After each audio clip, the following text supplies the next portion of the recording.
but basically working the middle of the football field. 4 for 6 in the middle for 63 yards, and that's where Tony Gonzalez camps. Now, Trent Green is a guy who's been sacked a lot in the last 3 ball games, 13 times. He went down 6 times against the Buffalo Bills.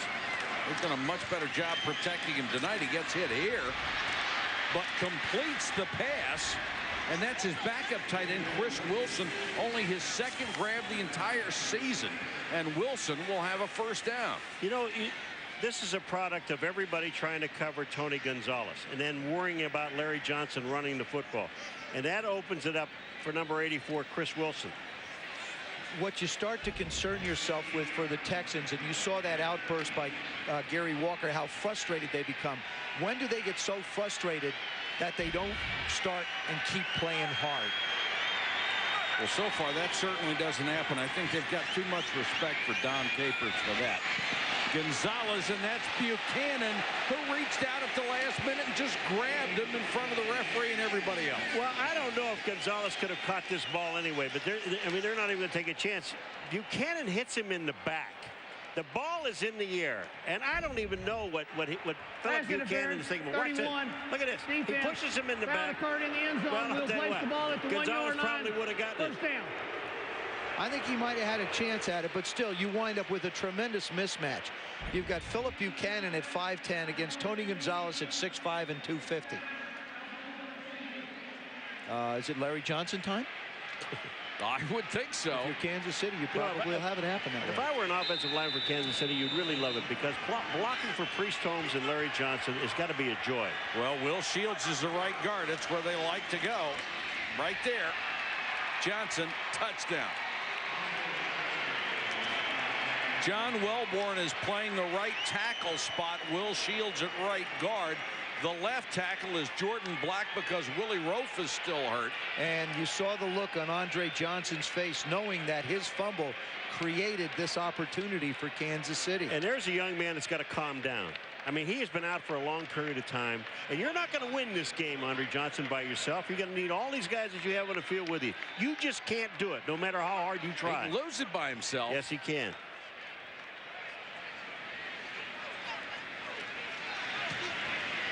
And Kansas City extends the lead to 24-7.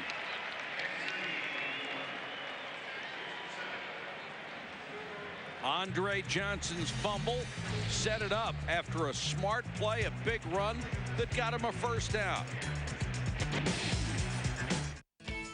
The PGA Tour presents the 2005 Chrysler Championship.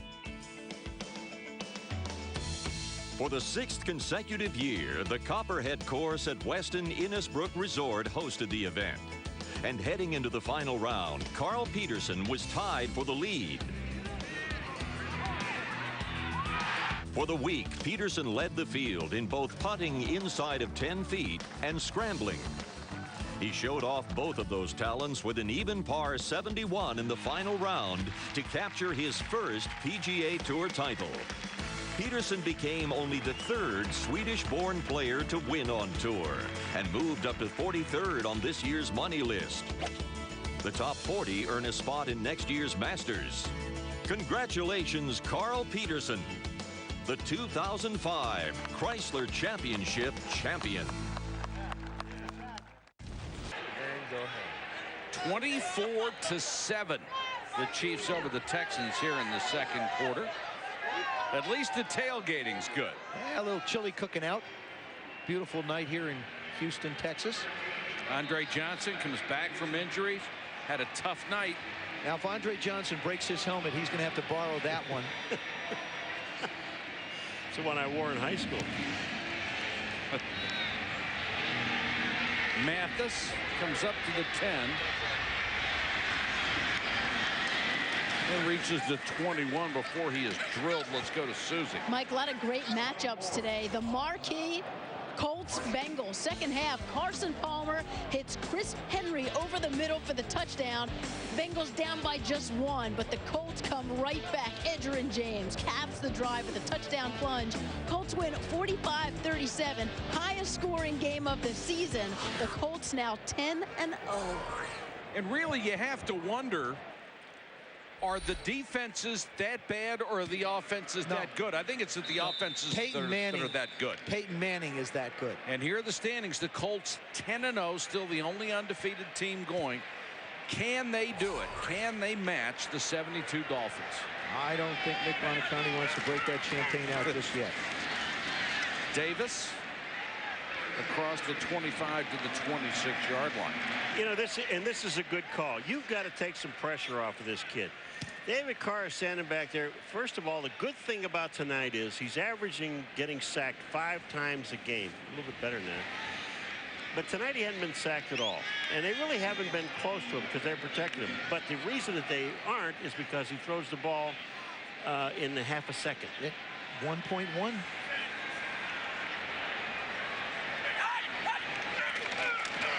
Davis again off left tackle. And he'll have a first down. That is only the second first down. And listen to the applause from this crowd. That's really mocking everybody that is out there. Holy cow. Patrick Surtain, by the way, we're told, with a sprained ankle for Kansas City. His return is questionable. And you know, Bob McNair, who was sitting with former President George Bush, did not pay $700 million for this team to watch a club that has been outdone in first downs 16-2 and is getting clobbered on the field. He felt that this team could compete for the playoffs, and what he was really looking at, we heard Susie talk about it in the beginning of the telecast, is Bob McNair basically said that he expected this football team to play a lot better in the second half because the schedule sort of favors it. He wants his guys to play with passion. He wants sound football, and he wants them to play to their ability, none of which they have done yet. Bob McNair wearing the sweater vest. Charlie Casserly, the general manager, to his left. Johnson makes the catch and is drilled as he gets up to the 48-yard line. Greg Wesley and Sapp combined on the tackle. Yeah, but do you notice how that opened it all up? When you run the ball to Dominic Davis 2 or 3 times, it's going to make the defense think a little bit. Then they ran a play-action pass. They got Johnson in the open, Andre Johnson in the open, and they picked up a first down. You know, it's 24-7. There's 4 minutes left to go in the second quarter. If they get another touchdown, you know, at least they have a chance. Joe Pendry took over for Chris Palmer as the offensive coordinator of the Texans. Carr. And slides in at the 49-yard line. Kavika Mitchell was coming like a freight train, and he made a good decision. Did you see Kavika Mitchell close on David Carr? It looked like he might have a chance to get to the sidelines. Now, they have been talking to Gunther Cunningham, their defensive coordinator. Kavika Mitchell, his play just continues to get better and better and better. And they feel like he's been helped by Sammy Knight, the strong safety. It looked like a lion chasing an antelope, and the antelope made the right decision.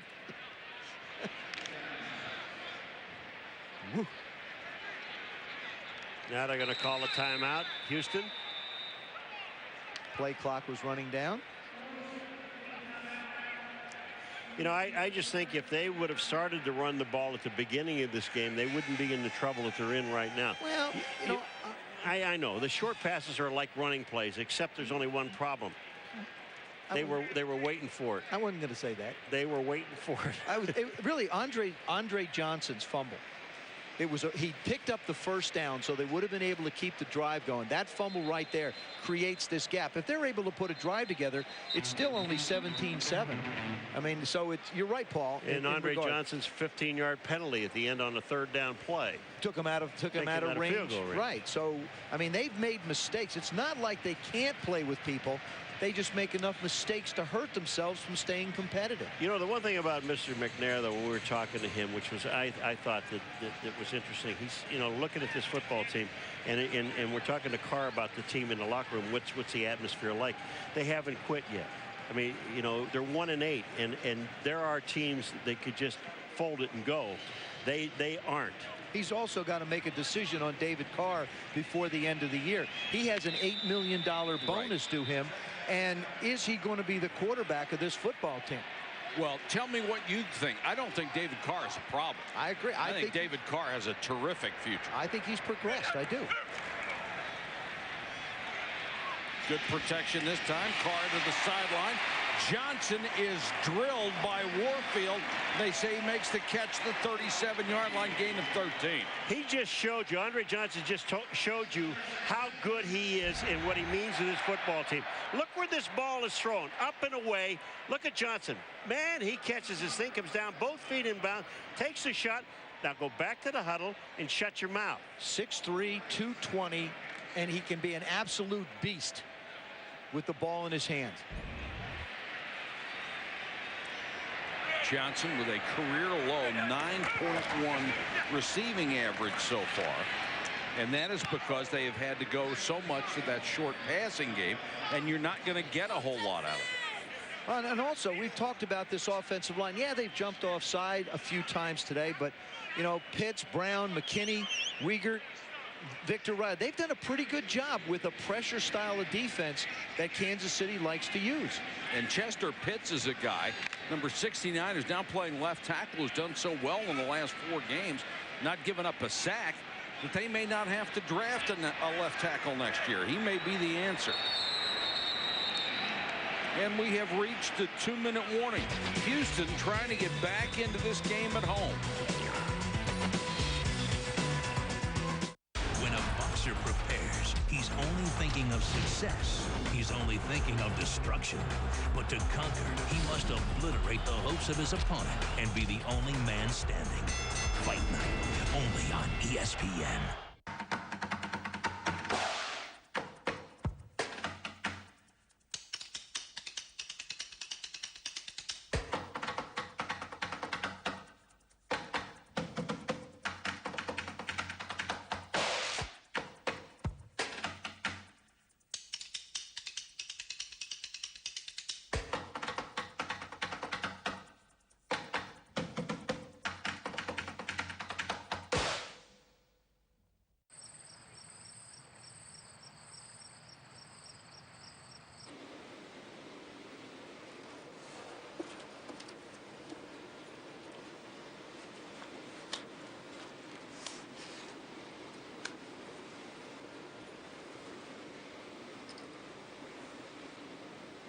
I'm in.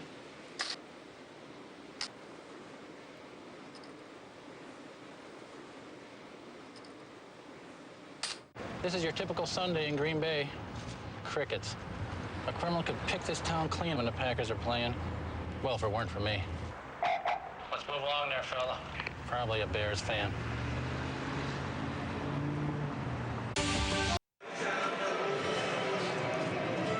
Hope you'll stay tuned for the Toyota halftime show with Chris Berman, the fastest 3 minutes in television. Boomer's halftime heroes, and NASCAR crowns a winner. Boomer's my halftime hero, Boom. Always been my hero. I want to grow up someday and be just like Boom. Don't move over. Well, he doesn't want you to. I know. The Boom Master.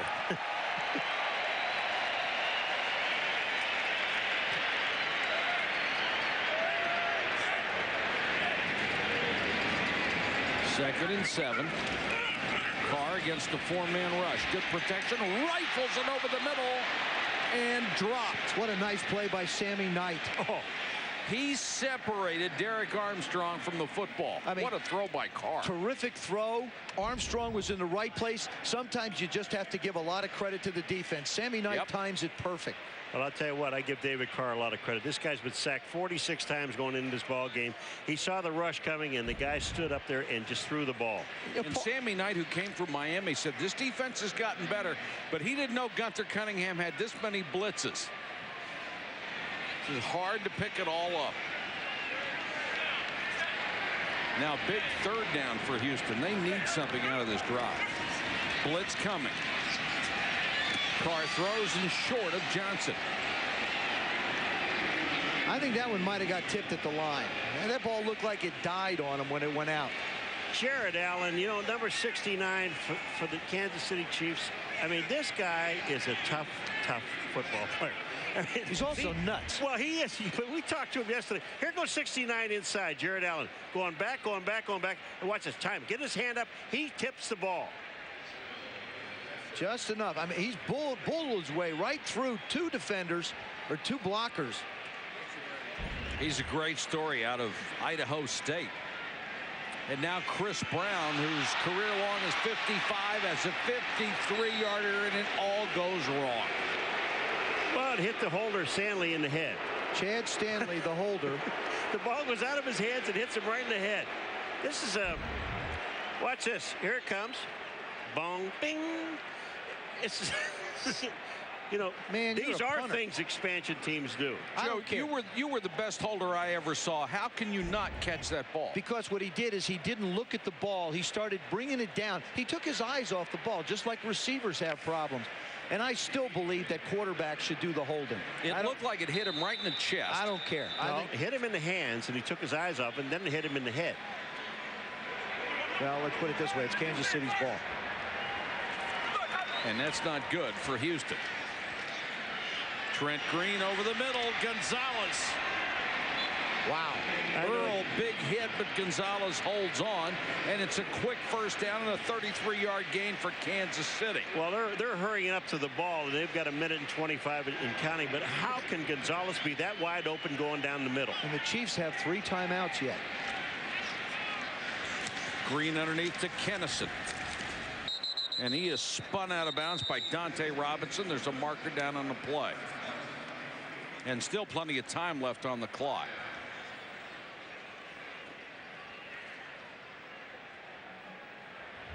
Illegal shift on the offense. 2 men moving and not resetting. 5-yard penalty.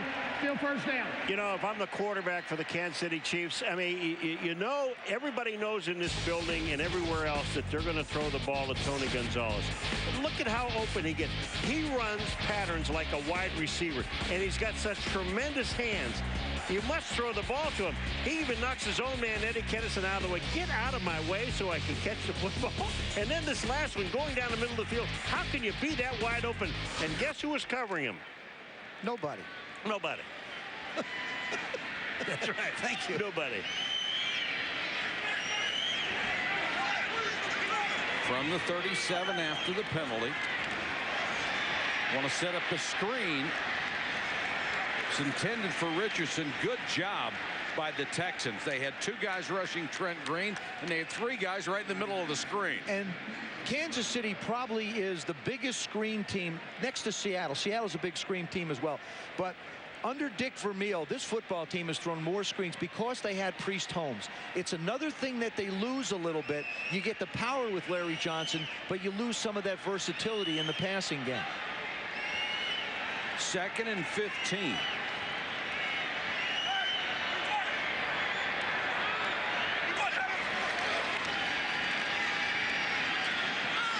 Green, good time, and throws for Gonzalez. Can't quite get there. You know that Tony Gonzalez was so wide open, it was unbelievable. He went down the right hash mark, and then he broke to the outside, and he was open. All Green had to do was sit and throw it to him. It's hard to believe that number 88 can be this wide open. Watch it. Out to the outside. Who's there? Nobody. Trent Green all year, for one reason or another, just has not been the same quarterback that we have seen in the past. He's not been near as accurate throwing the football. I think a lot of that has been the injuries on his offensive line. Draw play, and they'll whistle this play dead. Richardson with a rare chance to run the ball, and is whistled dead. You know, Trent Green has had a lot of problems as well. Had a stint put in the back of his leg, had rib problems, shoulder problems. False start, left guard, offense, 5-yard penalty, still third down. He had numbness in his foot and leg. That's why they had to go with the stent surgery, and they had never done that with an athlete of his age. His dad passed away a couple weeks ago. They had the funeral last week. His wife Julie is going to have a baby after next week's game against Denver. This guy's got a lot going on in his life. A lot on his plate. But you know, he's still a quarterback, and he's got to be more accurate for Kansas City to stay in the hunt. 3rd and 20 here. Draw play, Johnson, nothing. Good defensive play that time. Antoine Peak, who was a rising star for them, outside linebacker, made the tackle on the draw, and they'll have to punt it away instead of adding to their lead. And there was a case of Kansas City, their ineffectiveness in managing the game, because what they did is took some penalties that took them out of field goal range. Let's check in with Susie. Well, guys, we built this as a must-win for both teams. The KC offense looks like the offense we're used to. Trent Green, methodical, and Larry Johnson, 115 yards, 2 touchdowns. First NFL player this season to put up 100 yards in the first half 2 weeks in a row. Well, David Carr, I guess the best you can say is at least he hasn't been sacked yet as their offense continues to struggle. The bright spot, Jerome Mathis. Man, glad to have him back. 90-yard kickoff return, longest in Texans history. Unfortunately, those are the only points they were able to put on the board, 24-7. And Susie, usually you're looking for that special teams play to put you over the top, maybe to win a ball game for you. But when it's the only points you have in the half at home, it's not good. High floater. Buchanan will watch it hit and kick into the end zone.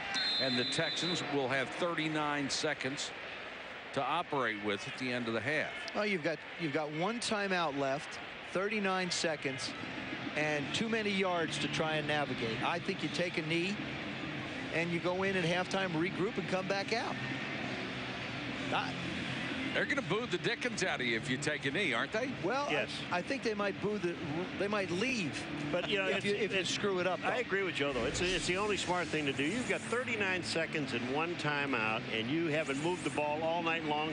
You're going to move it in 39 seconds, 80 yards? I don't think so. You can. I mean, you can, but Kansas City, by rights, defensively, should not give you an opportunity to get to the sidelines, and they should tackle you if you're going to throw the ball in the middle of the football field.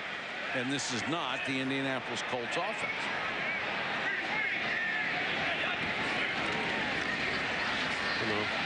Oh no. Carr under pressure, throws on the run. Johnson makes the catch and gets out of bounds to stop the clock. And what that was going to be was another quick slant. That was going to be another short pass. You know, now they rule it incomplete. The longest play all night long for Houston is 14 yards. You got 80.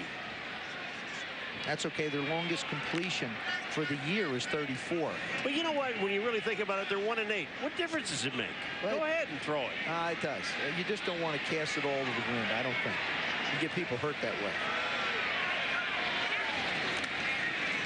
Only a 3-man rush. Carr with the out to Johnson, forced out of bounds to 31. That is a catch. And 6 grabs for the 3-year wide receiver out of Miami with 26 seconds on the clock. See, at some point, Joe Pendry, the offensive coordinator, has got to give David Carr a chance to throw the ball 14 to 18 yards in the middle of the football field.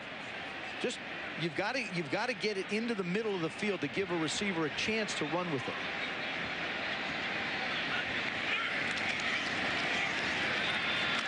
Yeah. Look out from behind. Carr gets away. 40, 45, 48-yard line. This kid has all the tools. I mean, he is mobile. He's got a huge arm. You wouldn't think this, but coming into the game tonight, David Carr had 225 yards rushing. He was second to Michael Vick as far as quarterbacks go. He's got a great set of wheels on him. We've seen his arm. He just has to have something consistent around him. And he's obviously got a lot of guts because he has taken a beating. What an unbelievable attitude, too. And I'll tell you, when you don't have time to throw and you have been sacked 46 times, if you look at him, he looks directly at where he's going to throw on as soon as the ball is snapped.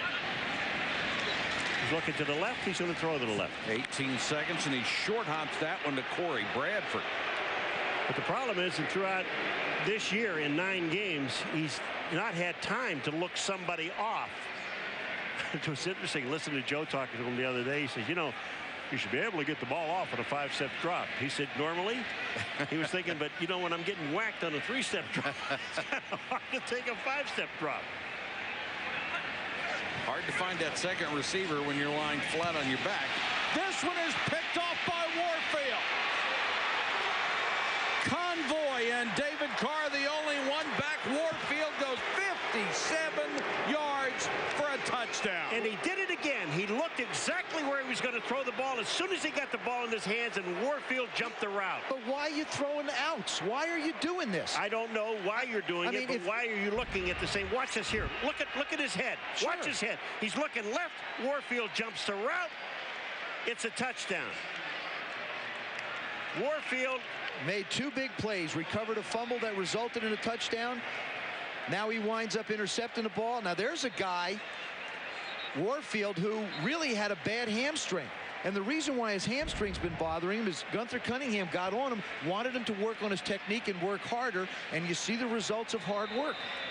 Well, let me echo the point that you just made. Why would they throw an out with like 11 seconds to go when if it's complete, all it leaves you with is a 60-yard field goal attempt? You don't think a defense knows that you're trying to throw the ball outside? That's why when you call plays, you've got to throw a deep one in the middle because they're going to be spread out. Who's calling this play? It's got to be the coach, Joe Pendry. Thank you very much. And Warfield jumps the route. Yeah, but because still. He's been looking. But David Carr is looking at his own man. What he's saying is, hey, Bradford needed to do a better job. Let me tell you something. On that ball. It's the ball's in the quarterback's hand. And if the ball's in your hand, if you don't like what you see, you don't make the throw. But like I said, conceptually, you have to understand that the defense is going to protect the perimeters. They're going to give you the middle of the football field, counting on the clock running out. Well, you look at this Kansas City Chiefs defense, and you talk to Gunther. This defense is a defense that allows you to complete all kinds of stuff up in front of them, and then they react on the ball. They had 2 safeties, and both corners were sitting back, waiting. I mean, there's only 11 seconds to go. You're not beating a guy into the ground, but you got to think about what you're doing, and when a play is called, why you're going there. I agree with Joe. If you're going to throw the ball, at least give the guy a chance to get a pass interference penalty down the middle of the field. Let's go. I'll go all the way back to the beginning of that drive. You shouldn't have. You said you shouldn't do it in the first place. And I said and what's going to happen? Well, what happens just happened. Big night for Eric Warfield. Big night for Kansas City. The Chiefs, who were really upset by that loss a week ago in Buffalo, 14-3, a loss that really set them back and damaged their playoff hopes, redeeming themselves tonight with a huge first half. There goes Mathis. Mathis got a chance. 30. Even on a squib kick, he scared him to death. Chris Horn finally saved it after a return of 57. The score here at Reliance Stadium, the Chiefs 31, the Texans 7. Let's join Chris Bergman for the Toyota halftime show. And hello once again, everybody, and let us be among the first to wish you a happy Thanksgiving. Certainly Kansas City fans are enjoying what they're seeing thus far. Certainly Indianapolis fans have enjoyed what they've seen all year long. Can you believe that the Indianapolis Colts were 0-5 in the preseason? They were blasted by Cincinnati 38-0 at Cincinnati. Now it seems like a long time ago, doesn't it? The Colts with a chance to go 10-0. Here's our fastest 3 minutes. As Cincinnati, remember a couple years ago, beat the then 9-0 Chiefs on this field. But not today. Peyton Manning to Reggie Wayne out of the Batcave. Stately Wayne Manor. Colts scored on their first 5 possessions. But the Bengals were game. Carson Palmer to Chad Johnson. And Chad proposes to one of the Bengal cheerleaders. But it was too much Indianapolis Colts. 5 first half possessions, 5 touchdowns. That's Dallas Clark. 45-37. The Colts win more on them in a moment. Meanwhile, the Bears have won 6 in a row. Nathan Vasher, 108-yard return last week. 2 picks of Jake Daylight come, and he had to tell home. As the Bears in business at home against Carolina, who came in with a 6-game winning streak. Kyle Orton, the one-time Panther Musa Muhammad, 13-3 Chicago. They're 7-3, more on them in a moment. Cadillac Williams back. 100-yard game, ties the game in Atlanta. Just over a minute to go. Matt Bryant field goal, good. Bucks beat the Falcons on the road, 30-27. Eli Manning in a 3-point game with 6 minutes to go to Plexico Burris. Beats Sheldon Brown. Eagles have lost 4 in a row, first time since 99, 27-17. G-Men. Marion Barber scored not once, but twice for Dallas, who beat Detroit at home 20-7. They and the G-Men 7-3. Kerry Collins and the Raiders coming from behind in Washington. The bomb to Jerry Porter. Raiders trail 3. Then they got the lead. Mark Brunell sacked by Derek Burgess. Raiders beat the Skins 16-13. Sweet revenge for one-time Skin coach Norv Turner. Mike Anderson 3 touchdowns for Denver. They roll. They're 6-0 at home. They blast the Jets 27-0. They're 8-2. Lance Allworth, number 19, retired at halftime by the Lightning Bolts. And the Chargers, wearing those powder blues, just sliced and diced the Bills 48-10. Drew Brees 4 touchdown passes. Tom Brady to Andre Davis. He also threw a touchdown pass to linebacker Mike Vrabel. In the end, the Patriots lead New Orleans by 7. Aaron Brooks picked off at the end of the game by Eugene Wilson. The Patriots have won 2 in a row first time this year, 24-17 over New Orleans. Surprise in Baltimore. Hines Ward inadvertently punts the ball in the air. Terrell Suggs picks it off in overtime. Matt Stover, good. Ravens beat the Steelers 16-13. Jaguars and Titans, tie game at 21 all. Byron Leftwich to the number 1 draft pick of the Jags, Matt Jones. Jags hold on to beat Tennessee 31-28. Reuben Drones running with abandon, 166 yards. The Cleveland Browns shut out the Miami Dolphins 22-0. He could go all the way. What a move, 75 yards. Kurt Warner returns to St. Louis, seeing him so many great offensive performances when he was a Ram. He had Saquon Bolden. His now Cardinals beat the Rams 38-28.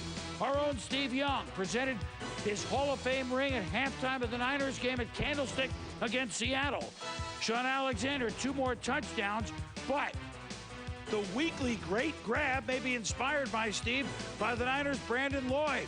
Niners score a touchdown with just seconds to go. 2-point conversion, Ken Dorsey, incomplete. Seahawks hold on 27-25. This halftime show is presented by Toyota. Choose any direction as long as it's forward. Toyota, moving forward. When we return, our halftime heroes, a fast-moving defensive line and some fast-moving cars. We'll be back.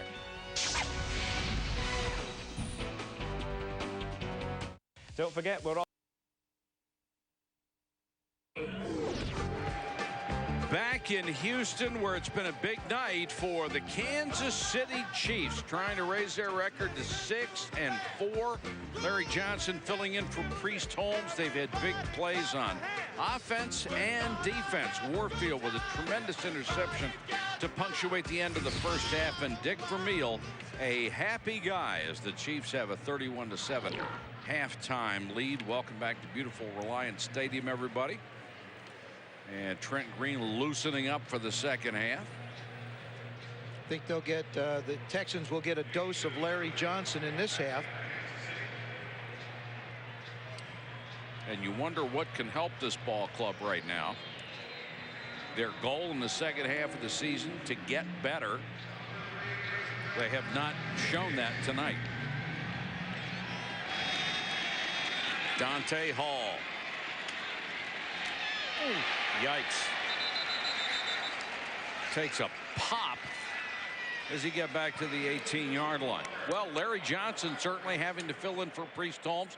And, Paul, he's done very well. Yeah, you just got to love to watch this guy run, because he's in total control of what he is doing. And the one thing I talked about him at the beginning is he's averaging over 5 yards a carry going into this game. But the thing about him is that as big and as strong as he is and fast he is, he really loves to punish the defense.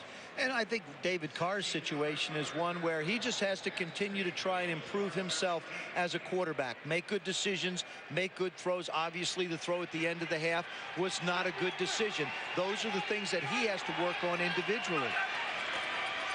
Kansas City starts from the 18. Eddie Kennison, end around. Defense beautifully by the Texans, and that'll cost him 3 yards. Moments ago, Dick Vermeil talked with Susie. Coach, there's so much emotional wear and tear in every game, but what's it like to be in the locker room with the guys when you're up 31-7? Well, the big thing is that they keep the pressure on. We came here, we wanted to play well and let winning take care of itself. And if we can just keep playing well, keep within ourselves, don't get greedy, don't turn the ball over, and we've got to cover kicks and punts better than we're doing it. Thanks, Coach. It's funny how it's never enough for a coach. I mean, there are guys who could be up 70-0 at the half, and they're in there saying, all right, it's 0-0. Now go out there and get them in the second half. Yeah, but I'll tell you, there have been some offensive stars for Kansas City The three guys that they have to play well have certainly put up some numbers. Trent Green being very solid.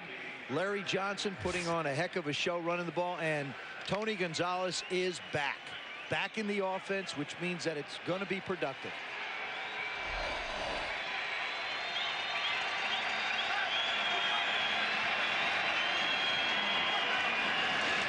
Four-man rush. Green flushed out of the pocket, now takes off. Doesn't have the agility he once had.